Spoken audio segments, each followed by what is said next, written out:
जब हम अपने चारों तरफ देखते हैं तो सजीव और निर्जीव चीजें दिखती हैं। एक पत्थर है और एक पौधा है, एक कुर्सी और एक इंसान।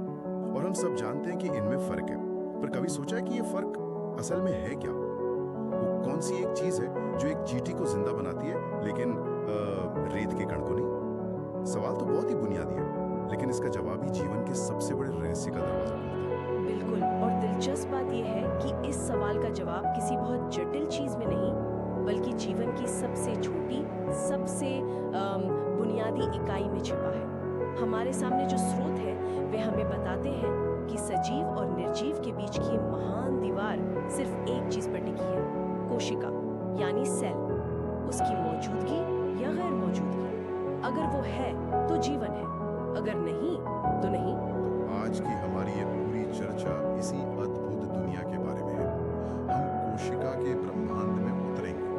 हमारा मिशन सिर्फ ये जानना नहीं है कि कोशिका क्या है, बल्कि ये भी समझना है कि हमें इसके बारे में पता कैसे चला। वो कौन सी दिमागी क्रांति थी जिससे कोशिका सिद्धांत यानी सेल थ्योरी का जन्म हुआ, और ये सिद्धांत आज भी हर जीवित चीज को समझने की चाबी क्यों है। और ये चाबी इसलिए जरूरी है क्योंकि पृथ्वी पर जीवन के जितने भी रूप हैं, वो सब इसी एक ब्लूप्रिंट पर बने हैं। हमारे स्रोत बताते हैं कि कुछ जीव तो सिर्फ एक ही कोशिका के बने होते हैं, उन्हें हम एक कोशिकीय या यूनिसेल्युलर कहते हैं, जैसे बैक्टीरिया या अमीबा।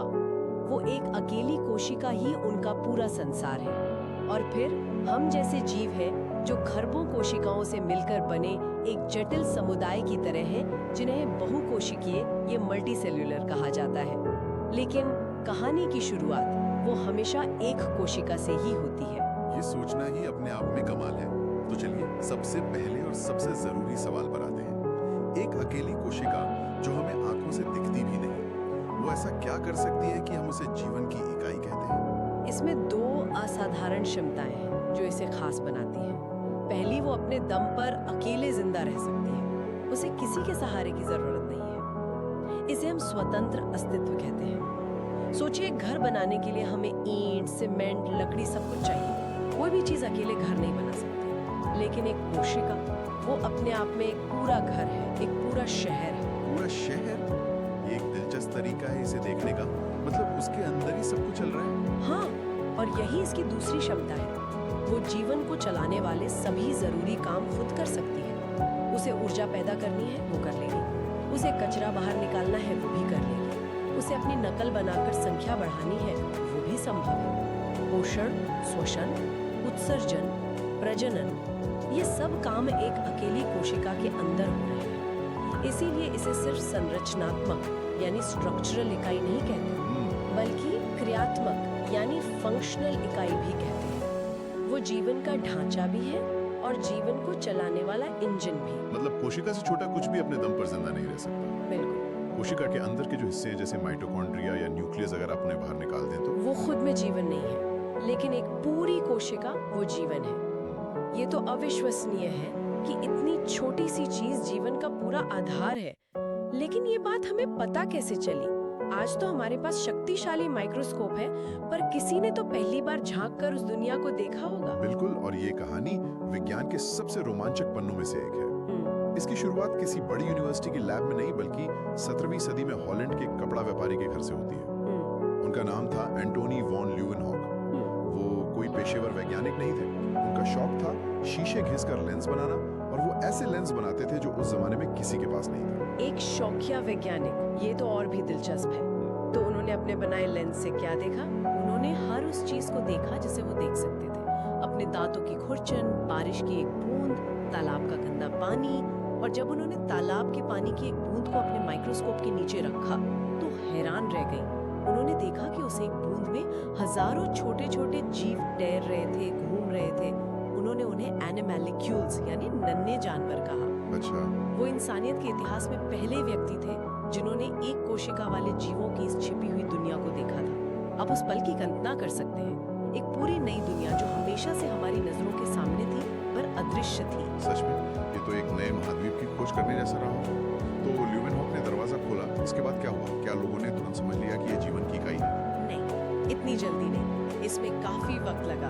अगली बड़ी खोज लगभग 150 साल बाद हुई, जब रॉबर्ट ब्राउन नाम के एक वनस्पति शास्त्री ने कोशिका के अंदर एक और गहरी गोलाकार चीज देखी। हर कोशिका में उन्हें ये चीज दिखाई दे रही थी। उन्होंने इसे केंद्रक या न्यूक्लियस नाम दिया। आज हम जानते हैं कि ये न्यूक्लियस कोशिका का कंट्रोल सेंटर है, उसका दिमाग है, जहाँ सारी जानकारी जमा होती है। लेकिन उस समय ये सिर्फ एक और खोज थी। तो इसका मतलब है कि जैसे जैसे हमारी तकनीक बेहतर होती गई, माइक्रोस्कोप और शक्तिशाली होते गए, वैसे वैसे कोशिका के राज खुलते गए। ल्यूवेनहॉक के साधारण माइक्रोस्कोप से लेकर आज के इलेक्ट्रॉन माइक्रोस्कोप तक, जिसने हमें कोशिका के अंदर के छोटे छोटे हिस्सों को भी देखने की ताकत दी, ये पूरा सफर तकनीक का ही तो सफर है। बिल्कुल, तकनीक विज्ञान की आंखें हैं और इन्हीं आंखों से अलग अलग वैज्ञानिक देख रहे थे। लेकिन अभी तक किसी ने पूरी तस्वीर को एक साथ नहीं जोड़ा था।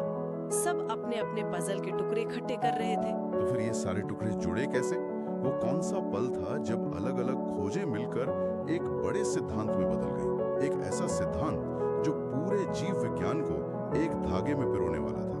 वो पल 1838 और 1839 के आसपास आया और इसका श्रेय दो वैज्ञानिकों को जाता है। पहले थे जर्मनी के वनस्पति वैज्ञानिक मैथियास श्लाइडन। वो पौधों के दीवाने थे।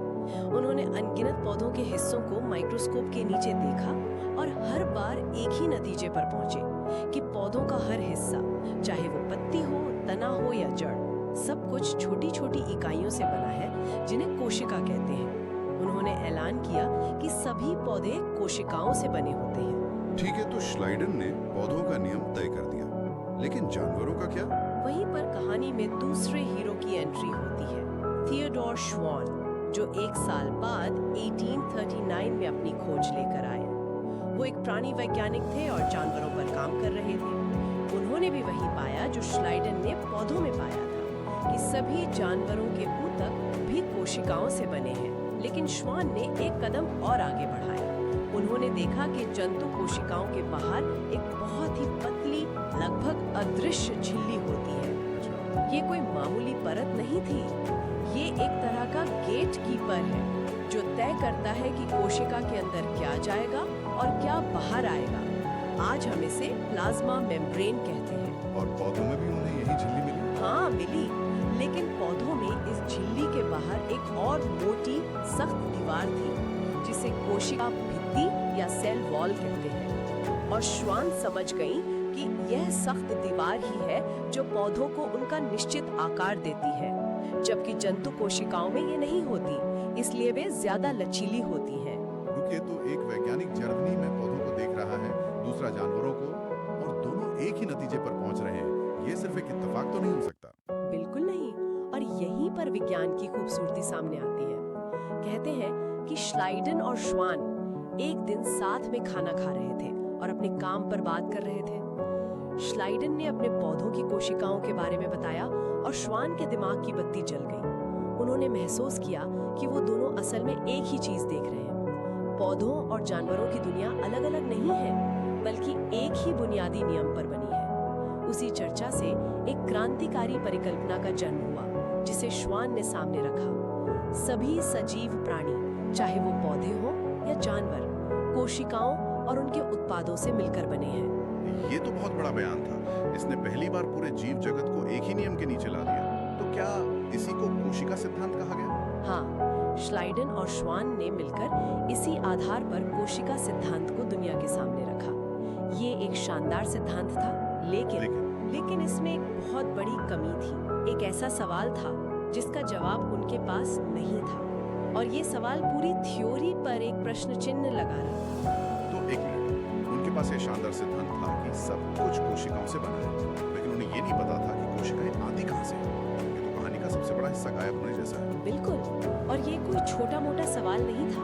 क्या नई कोशिकाएं अपने आप निर्जीव चीजों से, जैसे कीचड़ या धूल से पैदा हो जाती है? उस समय बहुत से लोग ऐसे ही मानते थे, या फिर उनका स्रोत कुछ और है? ये पहेली लगभग 15-16 सालों तक अनसुलझी रही। तो कहानी में एक और मोड़ आया होगा। इस पहेली को किसने और कैसे सुलझाया? इस पहेली को सुलझाने का श्रेय 1855 में एक जर्मन डॉक्टर रुडोल्फ वर्चो को जाता है।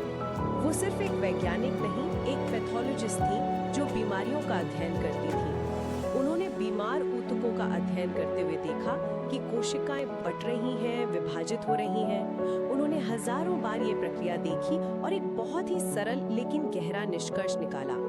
उन्होंने कहा कि नई कोशिकाएं कहीं बाहर से नहीं आती, वो हमेशा पहले से मौजूद जिंदा कोशिकाओं के बटने से ही बनती हैं। मतलब जीवन जीवन से ही आता है। ठीक यही। उन्होंने इस विचार को लैटिन भाषा के एक अमर वाक्य में समेट दिया, ओमनिस सेल्युला आई सेल्युला। ओमनिस सेल्युला आई सेल्युला सुनने में बहुत प्रभावशाली लगता है। इसका मतलब क्या है? इसका सीधा सा मतलब है हर कोशिका एक कोशिका से ही आती है।